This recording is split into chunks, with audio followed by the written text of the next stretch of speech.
Assalamualaikum warahmatullahi wabarakatuh. Kami dari kelompok 7 Teori Akuntansi akan mempresentasikan bab 8 mengenai kewajaran, pengungkapan, dan tren masa depan dalam akuntansi.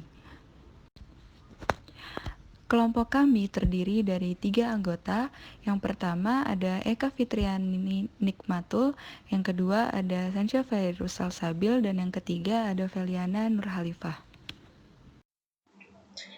Ya, saya di sini akan mempresentasikan tentang kewajaran dalam akuntansi. Usulan pertama, digunakannya kewajaran dalam akuntansi diutarakan oleh Scott pada tahun 1941, ketika ia mencantumkannya sebagai salah satu prinsip akuntansi dan menyatakan, aturan, prosedur, dan teknik akuntansi hendaknya wajar, tidak bias, dan tidak memihak. Mereka hendaknya tidak bertindak untuk melayani satu kepentingan tertentu.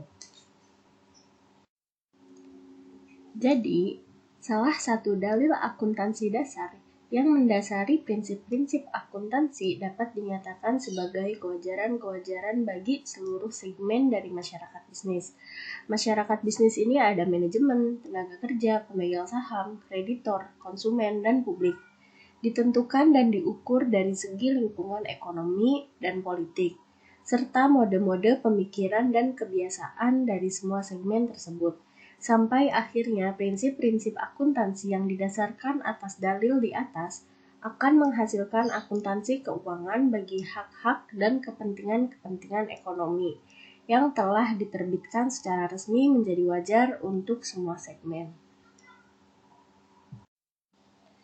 Selanjutnya, persepsi dan penerapan penyajian secara wajar dalam pembuatan dan penyajian laporan keuangan yang telah mengikuti prinsip-prinsip akuntansi yang berlaku umum, kadang-kadang memberikan beberapa konsekuensi yang kurang menguntungkan.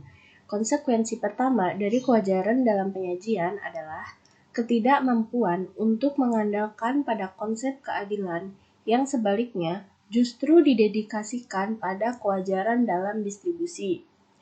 Konsekuensi kedua dari kewajaran dalam penyajian adalah ketidakmampuan untuk memperluas ruang lingkup dari pengungkapan-pengungkapan dalam laporan keuangan di luar informasi akuntansi keuangan konvensional ke arah kewajaran dalam pengungkapan. Konsekuensi ketiga dari kewajaran dalam penyajian adalah adanya fleksibilitas yang diberikan untuk melakukan manajemen penghasilan dan perataan laba. Konsekuensi yang keempat dari kewajaran dalam penyajian adalah terciptanya iklim untuk praktik-praktik penyelewengan. Selanjutnya, terdapat doktrin benar dan wajar. Menurut pemahaman umum, pandangan ini berarti penyajian akun-akun yang berdasarkan prinsip-prinsip akuntansi, yang berlaku umum dengan menggunakan angka-angka yang akurat, benar memiliki artian bahwa informasi akuntansi yang dimuat dalam laporan keuangan telah dikuantifisir dan dikomunikasikan sedemikian rupa, sehingga sesuai dengan peristiwa, aktivitas, dan transaksi ekonomi yang dimaksudkan untuk disajikan olehnya. Wajar berarti bahwa informasi akuntansi tersebut telah diukur dan diungkapkan dengan cara yang objektif dan tanpa prasangka apapun terhadap kepentingan dari berbagai bagian dalam perusahaan. Kedua definisi di atas pada dasarnya menghubungkan benar dan wajar dengan akurat dan bebas dari bias. Akan tetapi, usaha yang patut dihargai ini mengurangi artian dari definisi profesional dan legal mengenai benar dan wajar. Sebagai salah satu istilah teknis yang memiliki arti kepatuhan terhadap prinsip-prinsip akuntansi yang benar, tidak terdapat definisi yang jelas mengenai doktrin benar dan wajar. Ini yang selanjutnya mengarah kepada munculnya interpretasi yang berbeda di antara para anggota. Selanjutnya, kewajaran dalam distribusi. Kewajaran dalam distribusi ini memiliki dua arti yang berlaku umum. dan berkaitan dengan pemikiran mengenai netralitas di dalam pembuatan dan penyajian laporan keuangan dan pemikiran mengenai keadilan dari hasil yang dikeluarkan. Pada dasarnya, dari tiga interpretasi yang berbeda mengenai pemikiran, keadilan, dan distributif, mengenai kewajaran dengan memperkenalkan konsep filosofi utama, dan keadilan distributif dalam konteks akuntansi. Selanjutnya, perhatian atas pertanyaan-pertanyaan mengenai distribusi. Masalah pendistribusian hampir selalu diabaikan dalam pandangan konvensional atas kewajaran sebagai netralitas dalam penyajian. Yang menjadi perhatian di sini hanyalah produksi final dan pengungkapan dari hasil-hasil akuntansi, dan bukan pendistribusiannya. Pandangan atas kewajaran sebagai netralitas dalam penyajian bukannya tanpa kritikan. Selanjutnya, kewajaran sebagai konsep moral dari keadilan. Agar kewajaran dapat diterima sebagai konsep moral dari keadilan, harus dibuat paralel-paralel dari teori utama mengenai keadilan distributif, yaitu teori-teori yang dinyatakan oleh Rawls, Nozick, dan Gerwit. Di sini terdapat ada 3 kontribusi. Yang pertama, kontribusi dari Rawls.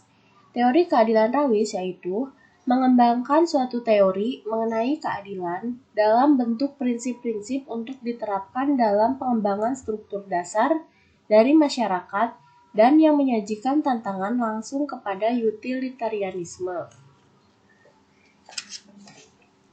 Kontribusi yang kedua, terdapat kontribusi dari Nozick. Teori keadilan Nozick ini berpendapat bahwa teori keadilan dari Rawls melanggar hak-hak orang lain, dan konsekuensinya tidak dapat dibenarkan secara moral, bahwa ia tidak memedulikan jatah orang, dan seperti kebanyakan teori keadilan yang lain memiliki sebuah pola. Kontribusi yang ketiga, kontribusi dari Gerwit. Teori keadilan Gerwit yaitu memberikan justifikasi rasional bagi prinsip-prinsip moral untuk secara objektif membedakan tindakan-tindakan yang tepat secara moral dan institusi-institusi dari tindakan-tindakan yang salah secara moral. Kewajaran dalam akuntansi ini juga terdapat teori-teori yang dinyatakan oleh Rawls, Nozick, dan Gerwit. Kewajaran dalam akuntansi yang pertama menurut Rawls yaitu menawarkan potensi untuk mempercayakan pada tabir ketidaktahuan di semua situasi yang meminta adanya pilihan akuntansi pada akhirnya memberikan hasil solusi yang netral, wajar, dan adil secara sosial. Yang kedua, konsep ini juga menawarkan peran akuntansi yang diperluas dalam penciptaan institusi yang adil dan definisi dari tingkat sosial minimum yang dianjurkan oleh Rawls.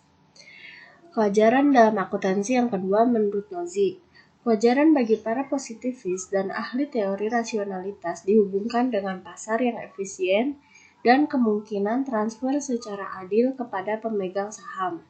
Pada dasarnya, menurut Nozick tersebut merupakan teori distribusi libertarian yang didasarkan atas prinsip-prinsip keadilan dalam akuisisi dan transfer. Selanjutnya, kewajaran dalam akuntansi yang ketiga menurut Gerwit. Pada dasarnya, prinsip Gerwit yang diterapkan pada kewajaran dalam akuntansi meliputi pengakuan akan hak-hak dari semua pihak yang dipengaruhi oleh aktivitas-aktivitas organisasi.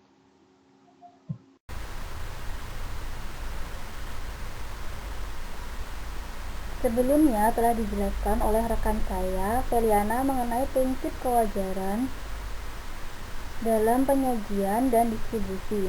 Di sini saya akan mencoba menjelaskan mengenai prinsip kewajaran dalam pengungkapan.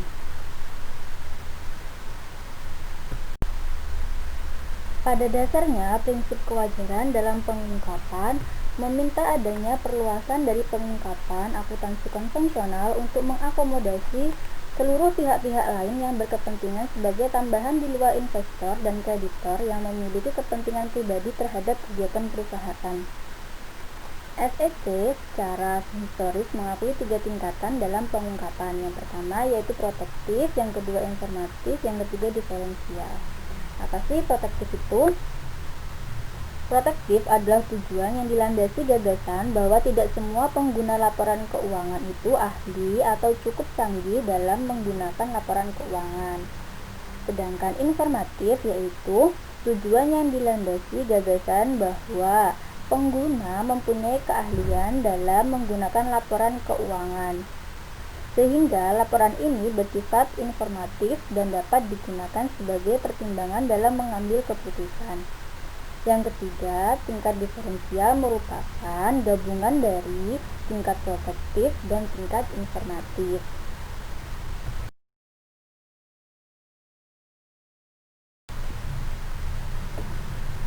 Tuntutan untuk memperluas pengungkapan ini terjadi karena munculnya keyakinan kewajaran konvensional dalam penyajian dengan prinsip akuntansi itu menimbulkan beberapa pembatasan dan ketidakwajaran dalam pelaporan dan pengungkapannya.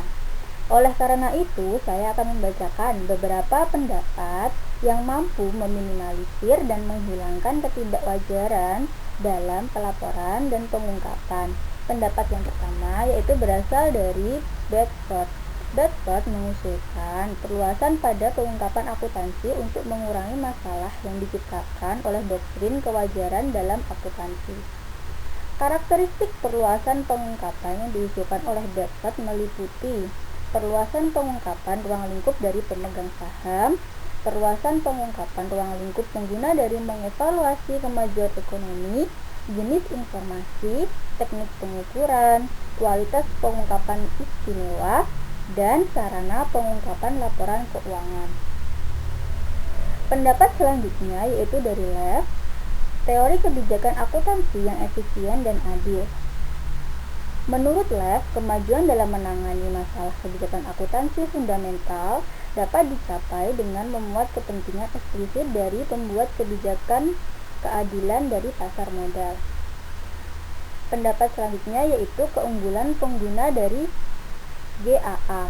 Terdapat dua versi dalam keunggulan pengguna dari GAA, yaitu yang pertama, keunggulan pengguna dasar berfokus pada kebutuhan dari pengguna dan kemampuan terbatas. Yang kedua, keunggulan pengguna dasar berfokus pada kebutuhan dari para pengguna yang lebih ahli.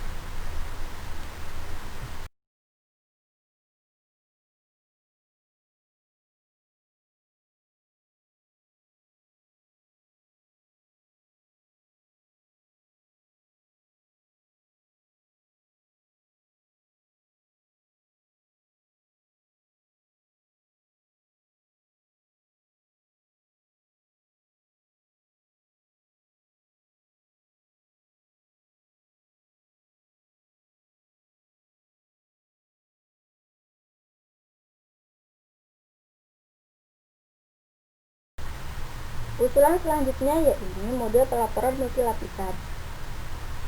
Terdapat 5 lapisan. Lapisan yang pertama yaitu ditujukan untuk hal-hal yang memenuhi kriteria pengakuan dan akan mencerminkan inti dari laporan keuangan saat ini. Lapisan yang kedua ditujukan untuk hal-hal yang memenuhi kriteria pengakuan namun tidak termasuk ke dalam bagian inti karena menyangkut mengenai keandalannya yang dipertanyakan seperti penelitian pengembangan, perikanan, nilai merek, dan lainnya. Lapisan yang ketiga ditujukan untuk hal-hal yang memiliki keandalan dan definisinya dipertanyakan seperti pengukuran kepuasan pelanggan. Lapisan yang keempat ditujukan untuk hal-hal yang memenuhi kriteria pengukuran, keandalan, dan relevansi, tetapi tidak memenuhi definisi dari elemen laporan keuangan, seperti metrik sensitivitas resiko. Lapisan yang kelima ditujukan untuk hal-hal relevan yang tidak memenuhi definisi dari elemen dan tidak dapat diukur secara andal, seperti modal intelektual para karyawan. Selanjutnya, temuan-temuan Komite Jenkins. Komite Jenkins adalah komite yang dibentuk oleh AICPA pada 1991 yang ditugaskan untuk menentukan hakikat dan tingkatan dari informasi yang disediakan oleh manajemen pihak lain dan menentukan tingkatan sampai mana auditor memberikan laporannya atas berbagai elemen informasi tersebut. Pada bulan November 1995,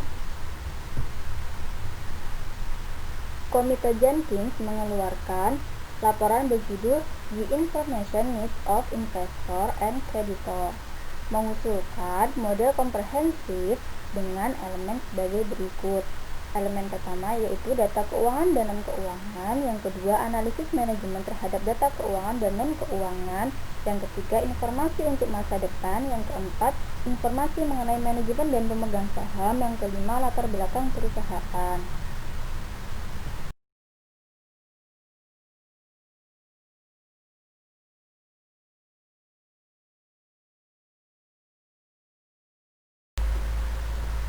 Selain pendapat yang telah saya sebutkan tadi, untuk meminimalisir atau menghilangkan ketidakwajaran dalam pelaporan dan pengungkapan juga dapat dilakukan dengan pengungkapan akuntansi yang lebih luas. Sebelum itu, kita kenali dulu yuk tujuan dari pengungkapan laporan keuangan. Tujuan yang pertama yaitu menguraikan hal-hal yang diakui dan memberikan ukuran yang relevan dari hal tersebut di luar ukuran yang ada dalam laporan keuangan. Tujuan yang kedua, menguraikan pos yang tidak diakui dan memberikan pengukuran yang bermanfaat bagi pos tersebut. Yang ketiga, memberikan informasi untuk membantu investor dan kreditor menilai resiko-resiko dan potensi baik dari pos yang diakui maupun pos yang tidak diakui. Yang keempat, memberikan informasi yang memungkinkan para pengguna laporan keuangan untuk membandingkan angka-angka dengan perusahaan lain atau per tahunnya. Yang kelima, memberikan informasi mengenai arus kas masuk dan arus kas keluar di masa depan. Yang terakhir, membantu investor menilai pengembalian dari investasi mereka. Selanjutnya akan dibahas mengenai pengungkapan akuntansi yang diperluas. Sebelum membahas lebih jauh mengenai contoh-contoh pengungkapan baru atas akuntansi yang muncul akibat solusi pengungkapan akuntansi yang diperluas, biasanya seseorang sering menganggap sama antara pengakuan dan pengungkapan. Padahal pada kenyataannya pengakuan dan pengungkapan tersebut berbeda. Apa sih pengakuan itu? Pengakuan adalah proses pencatatan secara formal suatu hal dalam laporan keuangan dari entitas seperti aktiva, pasiva, dan lainnya. Contohnya yaitu pengakuan transaksi perusahaan dalam membeli persediaan yang telah dilakukan. Sedangkan pengungkapan berkaitan dengan hal-hal yang terdapat dalam laporan keuangan dan pengukurannya yang dapat disajikan dalam catatan laporan keuangan atau CALK, informasi tambahan, dan lain-lain. Dari solusi untuk memperluas pengungkapan akuntansi, maka muncullah pengungkapan-pengungkapan baru atas akuntansi menurut prinsip kewajaran dalam pengungkapan. Contohnya seperti pelaporan nilai tambah, pelaporan karyawan, akuntansi sumber daya manusia, akuntansi dan pelaporan sosial, pengungkapan informasi anggaran, akuntansi dan pelaporan arus kas. Di sini saya akan menjelaskan mengenai pelaporan nilai tambah dan pelaporan karyawan. Yang pertama yakni pelaporan nilai tambah. Pelaporan yang berkaitan dengan nilai tambah. Apa sih nilai tambah itu? Nilai tambah adalah peningkatan kekayaan yang dihasilkan oleh penggunaan sumber daya perusahaan secara produktif sebelum dialokasikan kepada para pemegang saham, pemegang obligasi, pekerja, dan pemerintah. Penilaian pelaporan nilai tambah ini dapat dihitung melalui modifikasi laporan laba rugi. Langkah yang pertama yang dapat kita lakukan yaitu mencari return earning. Caranya dengan menghitung pendapatan penjualan dikurangi dengan bahan baku dan jasa yang dibeli, dikurangi depresiasi, dikurangi upah, dikurangi bunga, dikurangi dividen, dan dikurangi pajak. Dapat kita lihat sama seperti ada contoh yang ada di gambar. Penjualan sebesar 4 juta dikurangi dengan bahan baku, upah, jasa, bunga, depresiasi menghasilkan laba sebelum pajak sebesar 1.200.000. Lalu dipotong oleh asumsi tingkat pajak 50% sehingga menghasilkan laba setelah pajak 600.000. Laba setelah pajak ini tidak serta-merta diakui oleh perusahaan karena perusahaan masih memiliki kewajiban untuk membayar dividen kepada para pemegang saham, sehingga didapatkan laba ditahan atau return earning untuk tahun berjalan sejumlah 400.000. Setelah mengetahui return earning, kita dapat mencari nilai tambah kotor atau nilai tambah bersih. Caranya, pendapatan penjualan dikurangi bahan baku dan jasa yang dibeli sama dengan return earning ditambah dengan depresiasi, ditambah upah, ditambah interest, ditambah dividen, ditambah pajak. Langsung saja kita lihat contoh yang ada di gambar. Penjualan sebesar 4 juta itu dikurangi oleh bahan baku dan jasa yang dibeli sebesar 1.760.000 dan menghasilkan nilai tambah kotor sebesar 2.240.000.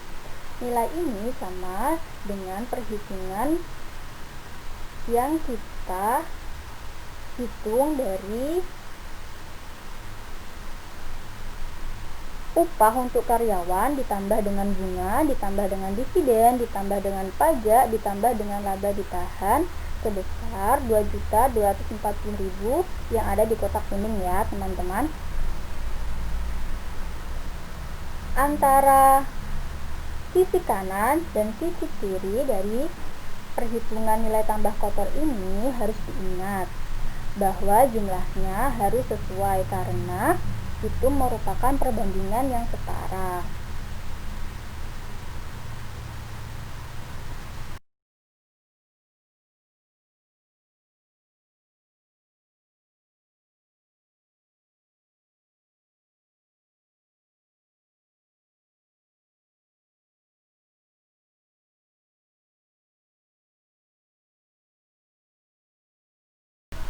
Setelah mengetahui bagaimana cara mencari nilai tambah, pasti kita penasaran apa sih keuntungan dari laporan nilai tambah. Nah, keuntungan laporan dari nilai tambah yang pertama yaitu dengan adanya nilai tambah, karyawan akan mendapatkan kepuasan. Yang kedua, nilai tambah mencerminkan dasar perhitungan bonus bagi pekerja yang lebih baik. Yang ketiga, informasi nilai tambah telah terbukti dapat menjadi prediktor peristiwa ekonomi dan reaksi pasar yang baik. Yang keempat, nilai tambah adalah ukuran yang lebih baik daripada penjualan. Yang kelima, nilai tambah mungkin bermanfaat bagi kelompok-kelompok karyawan karena dapat mempengaruhi aspirasi dan pikiran dari para perwakilannya dalam serikat pekerja yang melakukan negosiasi. Yang terakhir, nilai tambah dapat sangat bermanfaat dalam analisis keuangan dengan menghubungkan beragam peristiwa penting terhadap variabel-variabel nilai tambah. Nah, variabel-variabel nilai tambah ini seperti kinerja, valuasi pasar, dan kemampuan prediktif.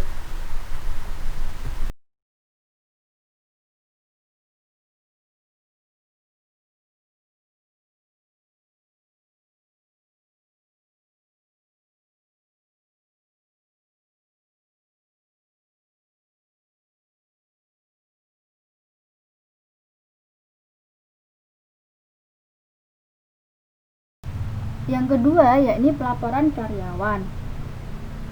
Pendapat-pendapat yang mendukung pelaporan karyawan yaitu yang pertama dari Taylor dan rekan-rekannya. Taylor menjelaskan bahwa pelaporan karyawan ini memberikan manfaat-manfaat kepada manajemen seperti membangun suatu kesan karyawan yang mendukung kelompok manajemen. Yang kedua, memperkecil penolakan dari para karyawan atas perubahan yang diusulkan oleh manajemen. Yang ketiga, memberikan respon yang bermanfaat terhadap tekanan serikat pekerja untuk memberikan lebih banyak informasi keuangan perusahaan dari pihak manajemen. Selain dari manajemen, Taylor dan rekan-rekannya juga mengidentifikasikan pelaporan karyawan, manfaat-manfaatnya untuk para pekerja atau karyawan, seperti memiliki dasar untuk menentukan apakah meneruskan pekerjaannya. Karyawan juga memiliki dasar untuk membantu posisi relatif dari para karyawan selama masih dalam struktur perusahaan. Pelaporan karyawan ini juga membantu para karyawan untuk memahami citra perusahaan. Selanjutnya, pendapat yang mendukung pelaporan karyawan yaitu dari Foley dan Maunders. Foley dan Maunders berpendapat bahwa umpan balik informasi kepada para karyawan akan meningkatkan prestasi kerjanya melalui pembelajaran efek yang terjadi dan juga dapat digunakan untuk meningkatkan motivasi. Yang kedua, Peran dari pelaporan ini penting bagi partisipasi pekerja yang efektif dan nantinya akan memberikan kontribusi kepada efisiensi perusahaan. Yang ketiga, perubahan fundamental yang terjadi pada sifat perusahaan dan tanggung jawab sosial. Yang keempat, sebagai bentuk konsep konsultasi bersama. Yang terakhir, tradisi sosial sebagai langkah untuk meningkatkan pengendalian pekerja dan mengembangkan kepercayaan diri para pekerja. Pendapat selanjutnya yang mendukung pelaporan karyawan yaitu argumentasi sosialis. Yang pertama, pelaporan karyawan merupakan teknik yang membantu karyawan untuk melakukan demokratisasi yang lebih besar dalam pengambilan keputusan industri. Yang kedua, sebagai tindakan pengecekan aspek dari sistem pasar yang menghasilkan dampak eksternal yang merugikan dalam bentuk polusi dan degradasi lingkungan. Nah, penjelasan selanjutnya mengenai akuntansi sumber daya manusia, akuntansi dan pelaporan sosial, sampai akuntansi pelaporan arus kas akan dijelaskan oleh rekan saya, Sanchia. Terima kasih.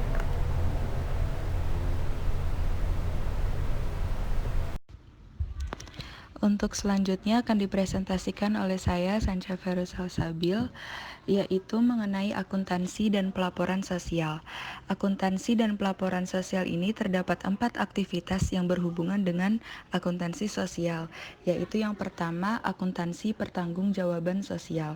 Akuntansi pertanggungjawaban sosial atau Corporate Social Responsibility atau sering disingkat CSR adalah mekanisme bagi suatu organisasi untuk secara sukarela mengintegrasikan perhatian terhadap lingkungan dan sosial ke dalam operasinya dan interaksinya dengan stakeholders yang melebihi tanggung jawab organisasi di bidang hukum. Akuntansi pertanggungjawaban sosial dapat memberikan informasi mengenai sejauh mana organisasi atau perusahaan memberikan kontribusi positif maupun negatif terhadap kualitas hidup manusia dan lingkungannya. Yang kedua, yaitu akuntansi sosioekonomi. Di sini akuntansi sosioekonomi sering juga disebut SEA atau Socio-Economic Accounting. Ya, SEA timbul dari penerapan akuntansi dalam ilmu sosial. Ini menyangkut peraturan, pengukuran analisis, dan pengungkapan pengaruh ekonomi dan sosial dari kegiatan pemerintah dan pengusaha. Hal ini termasuk kegiatan yang bersifat mikro maupun makro.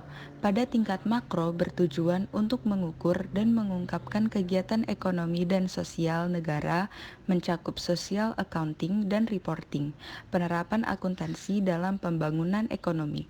Pada tingkat mikro, bertujuan untuk mengukur dan melaporkan pengaruh kegiatan perusahaan terhadap lingkungannya, mencakup financial dan managerial social accounting.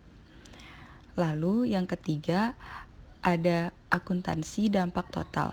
Jadi dalam akuntansi dampak total ini melihat dari berbagai perspektif, baik itu dari segi sosial lingkungannya maupun dari segi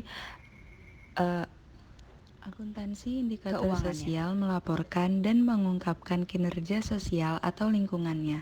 Pengungkapan dan pelaporan kinerja sosial adalah bentuk pertanggungjawaban sosial perusahaan. Nah, setelah melihat 4 aktivitas yang berhubungan dengan akuntansi sosial, kenapa sih harus dilakukan pengungkapan kinerja sosial? Nah, terdapat 4 alasan mengapa kita itu harus mengungkapkan kinerja sosial kita. Yang pertama, terkait dengan kontrak sosial antara perusahaan dengan masyarakat. Jadi, secara implisit diasumsikan bahwa organisasi seharusnya bertindak dalam cara memaksimalkan kesejahteraan sosial, seolah-olah terdapat kontrak sosial di antar organisasi maupun masyarakat. Lalu yang kedua, membantu dalam mengaplikasikan konsep kejujuran yang akan bermanfaat bagi akuntansi sosial. Di sini memuat prinsip-prinsip untuk mengevaluasi hukum dan institusi dari sudut pandang moral. Prinsip kewajaran diyakini menguntungkan bagi akuntansi sosial itu sendiri. Lalu yang ketiga, kebutuhan pengguna laporan keuangan untuk membuat keputusan alokasi dana. Nah, pada dasarnya, pengguna laporan keuangan membutuhkan informasi sosial untuk keputusan bagaimana sih mereka mengalokasikan pendapat mereka. Nah, Mark Epstein memberikan langkah-langkah agar dapat mengintegrasikan kesadaran perusahaan akan masalah-masalah sosial, etika, dan lingkungan hidup ke dalam keputusan perusahaan, maupun mengembangkan metode untuk mengevaluasi dan melaporkan dampak sosial dan lingkungan hidup.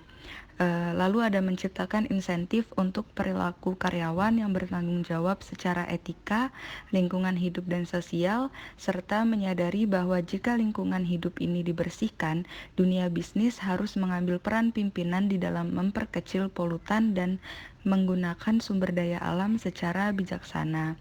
Dan yang terakhir, untuk investasi sosial, karena pada dasarnya diasumsikan bahwa saat ini suatu kelompok investor yang etis mengandalkan informasi sosial yang disajikan dalam laporan tahunan dalam laporan akuntansinya. Poin selanjutnya yaitu pengungkapan informasi anggaran. Nah, di sini diasumsikan bahwa saat ini suatu kelompok investor yang etis mengandalkan informasi sosial yang disajikan dalam laporan tahunan untuk membuat keputusan investasinya. Dalam pengungkapan informasi penganggaran perlu memperhatikan reliabilitas terkait dengan keakuratan relatif peramalan, pertanggungjawaban terkait dengan besarnya kewajiban perusahaan dalam penganggaran, dan kemungkinan akuntan mengaudit anggaran tersebut. Nah, sikap diam terkait dengan tingkat diamnya dan ketidakbergerakannya perusahaan akibat kerugian yang mungkin timbul dari pengungkapan penganggaran. Nah, di sini ada perubahan posisi SEC menimbulkan beberapa masalah. Sebelumnya kita harus paham dulu apa sih itu SEC. Mungkin beberapa teman-teman sudah paham apa itu SEC. SEC merupakan singkatan dari Securities and Exchange Commission sebagai lembaga yang mengatur pasar modal di USA, dibentuk tahun 1934.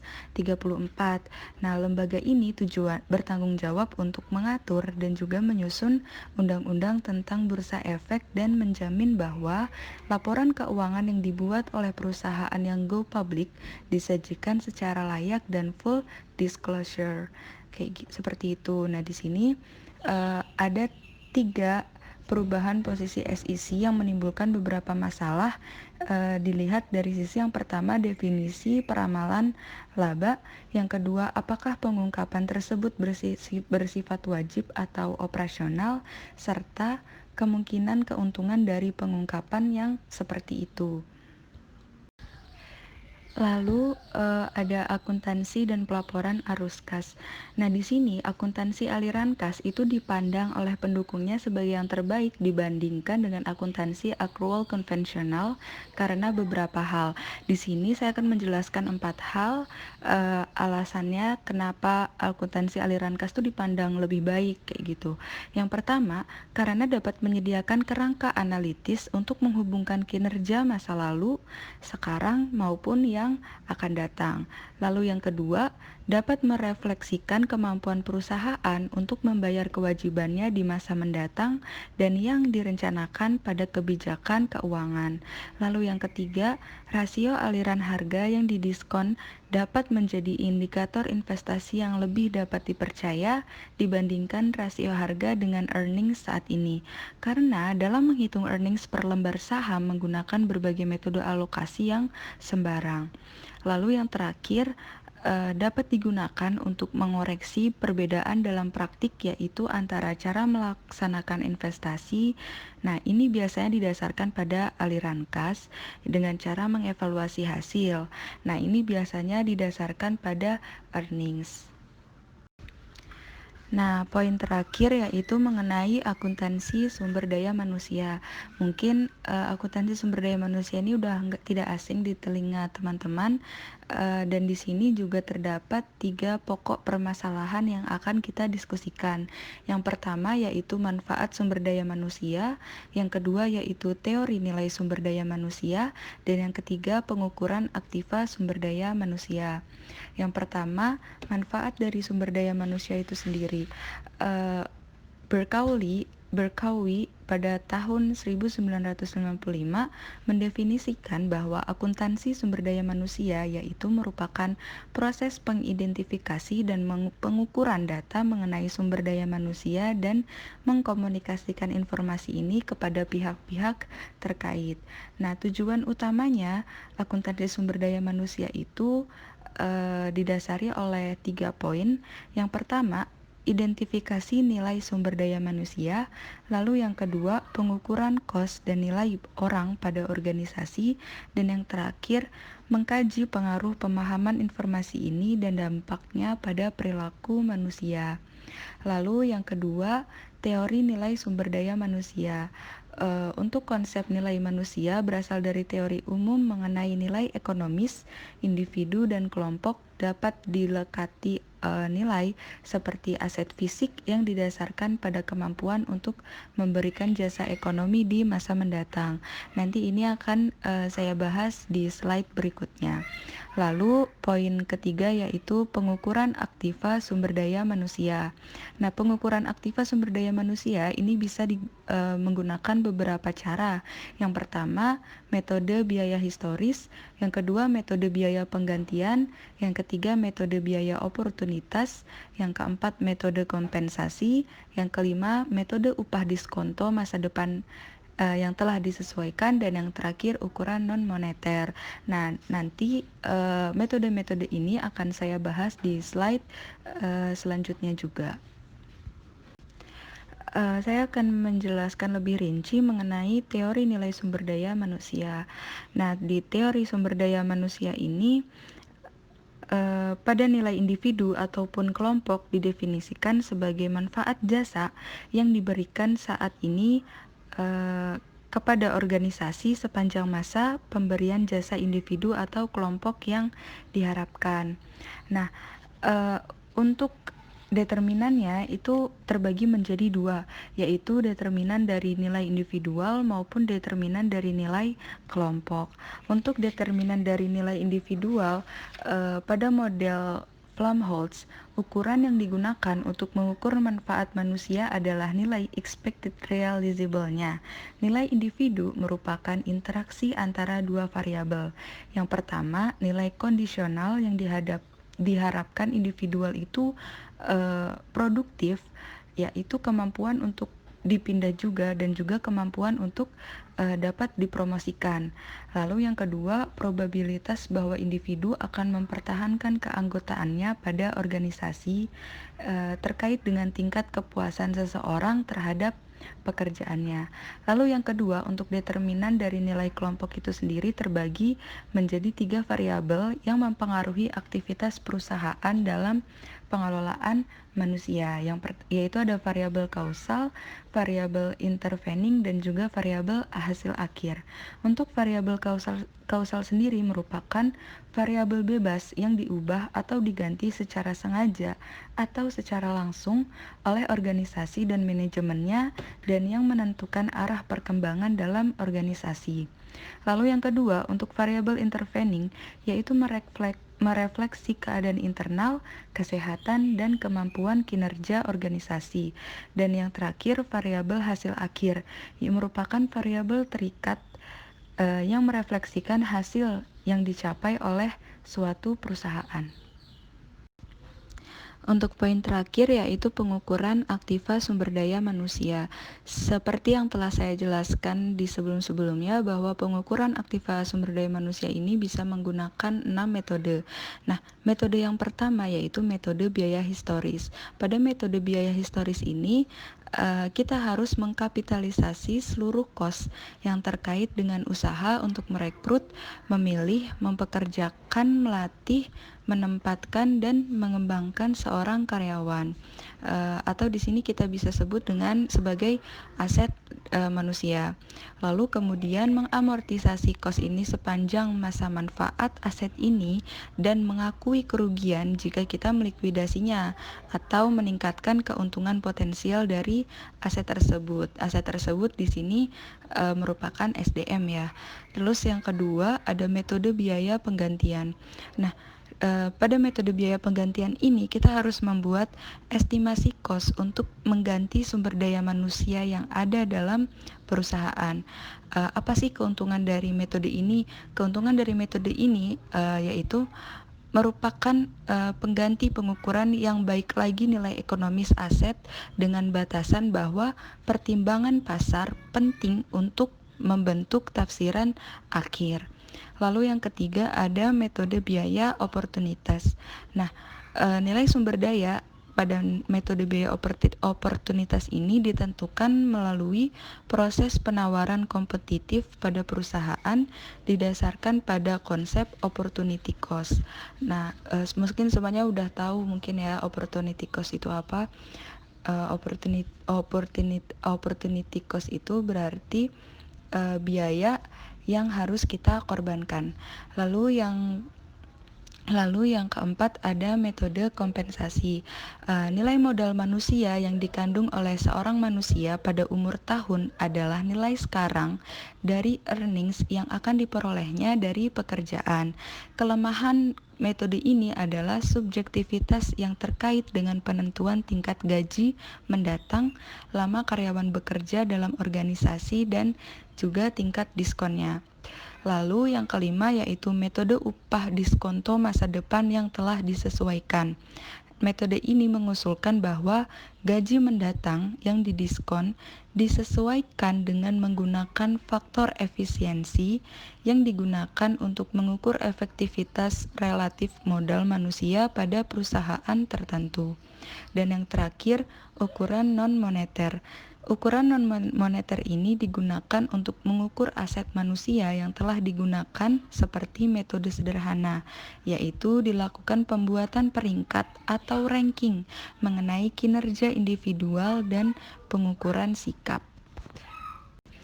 Nah, alhamdulillah sampai pada kesimpulan yang mana dalam bab ini kita melihat hakikat dan konsekuensi dari konsep kewajaran seperti kewajaran dalam penyajian, kewajaran dalam distribusi, dan kewajaran dalam pengungkapan yang memotivasi tuntutan-tuntutan mendesak yang meminta dilakukannya perluasan pengungkapan maupun inovasi di bidang akuntansi, di mana selanjutnya inovasi yang dapat dianggap sebagai tren masa depan dalam akuntansi akan mencakup pertama, pelaporan nilai tambah, lalu pelaporan karyawan, akuntansi dan pelaporan sosial, pengungkapan informasi anggaran, akuntansi dan pelaporan arus kas, dan akuntansi sumber daya manusia.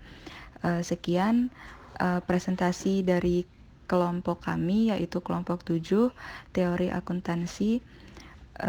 Selebihnya mohon maaf. Wabillahi taufiq wal hidayah. Wassalamualaikum warahmatullahi wabarakatuh.